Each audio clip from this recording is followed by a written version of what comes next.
Upon creating my film opening and pre-production research, I have created a presentation evaluating how my piece challenges real products, the representation of particular social groups, what kind of media institution would distribute my film, the audience for my media product, how to direct my audience, and what I have learned about technologies in the process of creating my opening.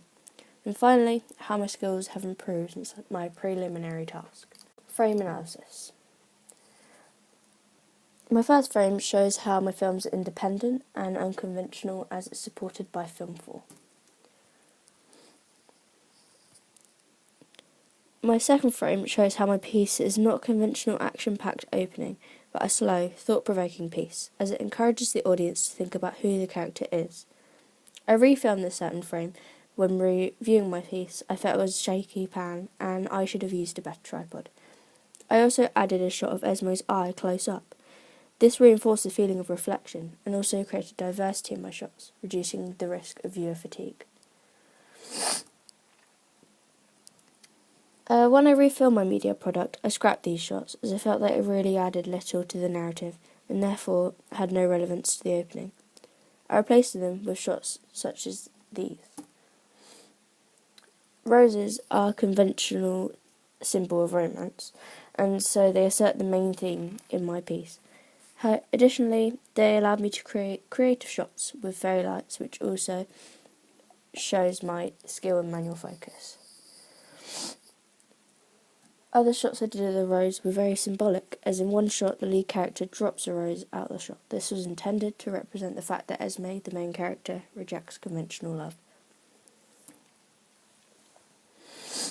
In the first attempt at my film opening, I took inspiration from Napoleon Dynamite's opening, using physical objects to display the title. Originally, I showed them in a random order, not thinking about it.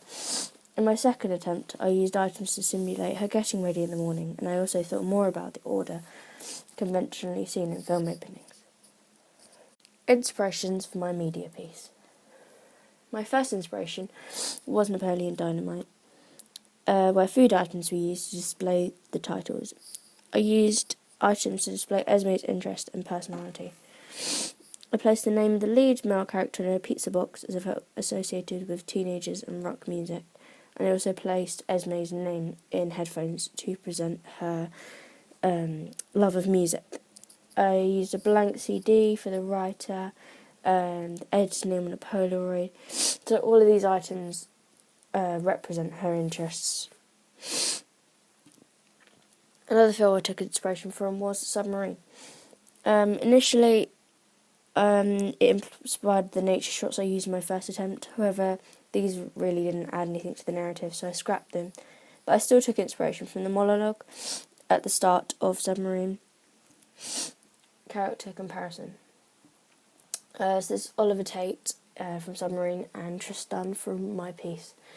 So Oliver's clothes are formal, and they subvert the teenage stereotype, as opposed to Tristan's, which is pretty informal, and it does kind of give him more laid back look.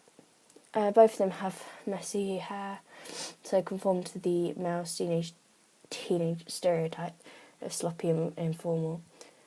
Oliver wears mostly dark clothing, giving a sense of formality and uniform. He sticks to the rules. Trish has a far more approachable and friendly face in these photos compared to Oliver. Similarities, they're both young males, intelligent, emotional, and they fall for a girl who's not particularly interested in them. Differences, Oliver is cold in relationships, Trish seeks conventional romance, he's a hopeless romantic, and as I said, he's more approachable and friendly. So here's Juno McGuff from Juno, and Esme Adams from my piece. Juno has unkept hair, and you can also not see any makeup on her, whereas Esme from my piece has better kept hair, so it shows more of an interest in her looks. However, she doesn't really bother with makeup, so it's clear she also subverts female stereotypes. Juno has neutral emotions quite a lot throughout the piece, and she's just a generally unemotional character. I reflected this in Esme. She rejects love. So similarities, they're both young teen girls, headstrong and independent, not interested in romance, and they don't fit the weakest female stereotype. They also have similar interests such as music, they're expressive, they don't care for others' opinions. Juno, however, is more interested in males and sexual relationship, and Esme becomes accustomed to romance over the piece, but definitely not at the start. So, my logo. It's my company logo, so when researching synonyms of independence, freewheeling was one phrase that stuck out to me. It connotes freedom, individuality, and a possible opposition to conventions. The cow's head was seen quite unusual at first, and foreshadows a couple in my film, as you'd not match them together, and it's not an original romance.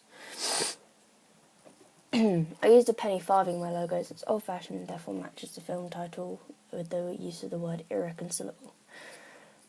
However,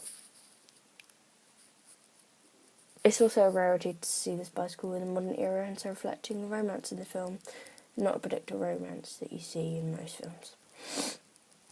I attempted to make my film logo as quirky and as eccentric as possible to represent us making an unconventional romance film.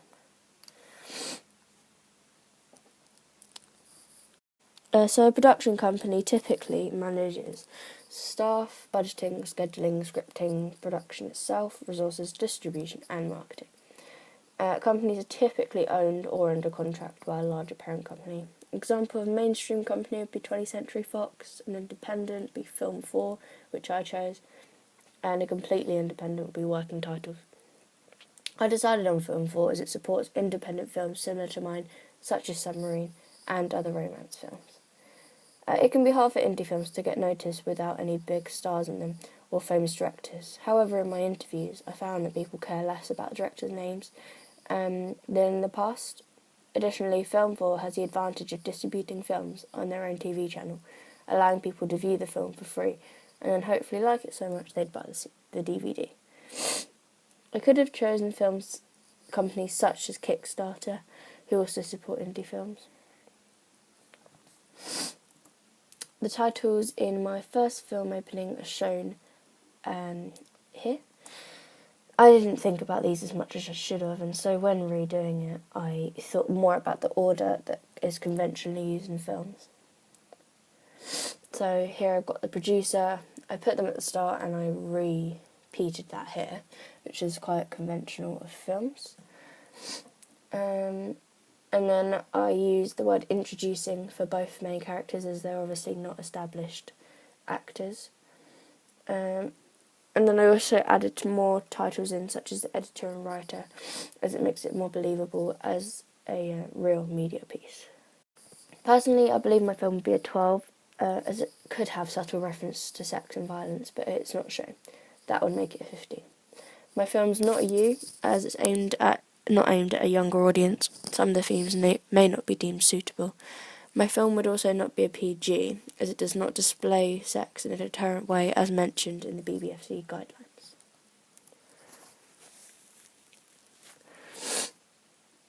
Target audience. Ethan is relevant to my target audience as he fits the 15 to 21 age bracket. He may like TV shows such as American Horror Story and The Walking Dead, often associated with teenage boys. However, when interviewed, I found he also likes shows such as Pretty Little Liars, commonly associated with teenage girls. This could present that he may be interested in my film despite its romantic themes. He also listens to music such as Fall Out Boy and Panic at the Disco. These aren't listened to in a mainstream way, but it also justifies my choice of rock music in my opening scenes. He could have niche interests such as photography, rollerblading, and Instagram. And lastly, he'd probably shop in mainstream shops such as Top Man and H&M, but also shop in places such as Drop Dead, an independent shop founded by Bring Me the Horizon's lead singer, showing that he loves music.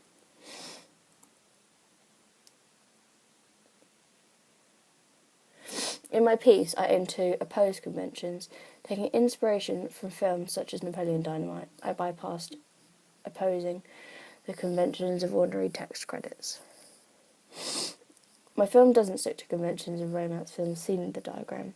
Typically, get to know the character, everything's going well, fall in love, there's a large mistake, a dramatic breakup, and an emotional get-together. In my story, firstly, you get to know the main character, as seen in the diagram.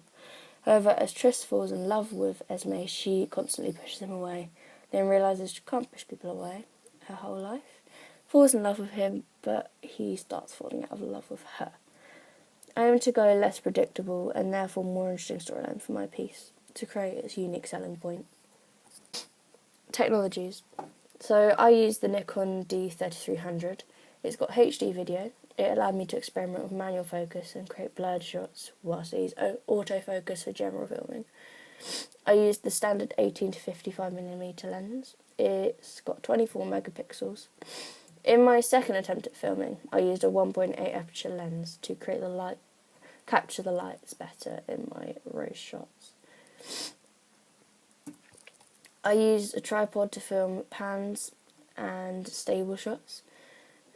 And to create the silhouette shots in my first piece, I used sheet and a halogen floor lamp. However, I didn't keep these shots.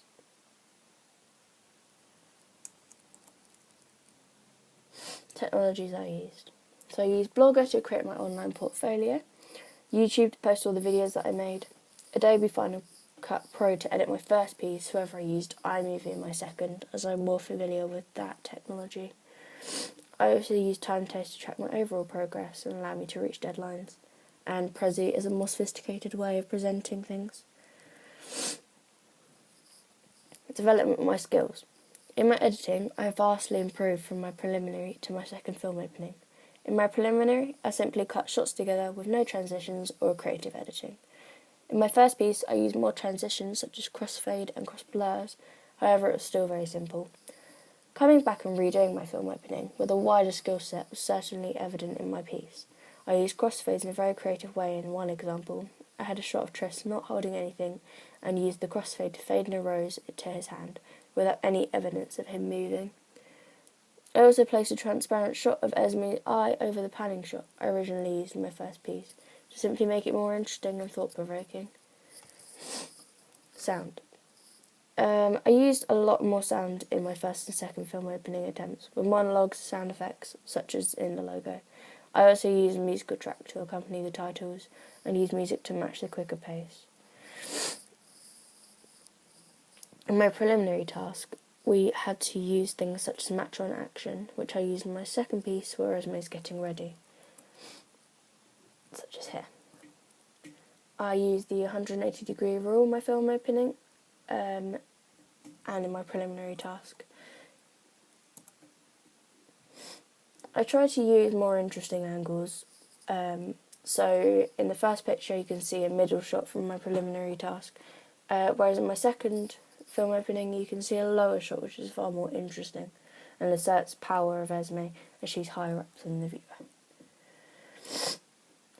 In my first film opening I used pull shots, which I didn't use in my second, as I felt they were kind of clumsy and just didn't really fit the pace. Here is the example I talked about earlier, where I faded in a rose. So I purposely filmed some of my shots in lower quality, such as this one. This was to assert a youthful and grunge tone I attempted to set for Esme's character, and compared to some of the higher quality shots of roses, I intended to reflect that the love is simple emotion compared to the complicated feelings Esme represents. So that is the evaluation of my AS Media piece. Thank you for listening.